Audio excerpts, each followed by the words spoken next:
Храповик. В данном случае перед нами храповик от декадно-шаговой станции с прибора.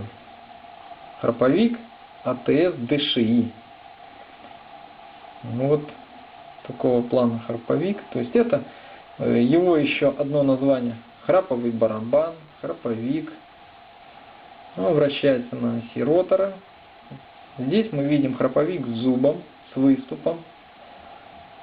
Поскольку паспортные данные могут отличаться, то есть его паспортный номер может начинаться как с букв РР, так с цифр, так и с РС букв.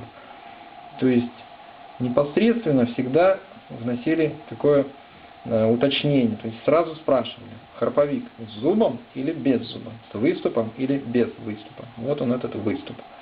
Это имеет большое значение, потому как с одной станции на другую он может не подойти. Несмотря на то, что обе станции будут декадно-шаговые, отсутствие вот этого выступа, этого зуба будет иметь решающую роль. Будет ли он работать на этой станции или нет. Существовали, как правило, два типа храповиков, используемых на декадно-шаговых станциях. Это храповик с зубом, как в нашем случае вот этот, так и храповик без зуба.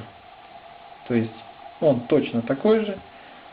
Материал изготовления храповиков может быть разным.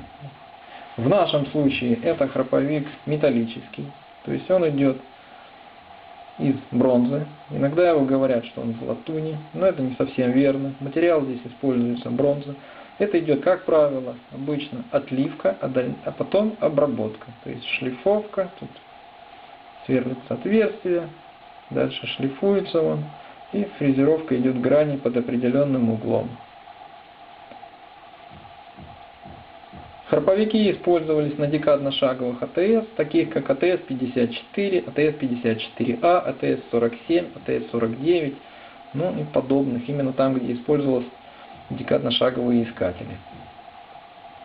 Для получения подробной информации, а также для заказа таких еще используемых изделий, как храповик, звоните по телефону 050 588 18 38.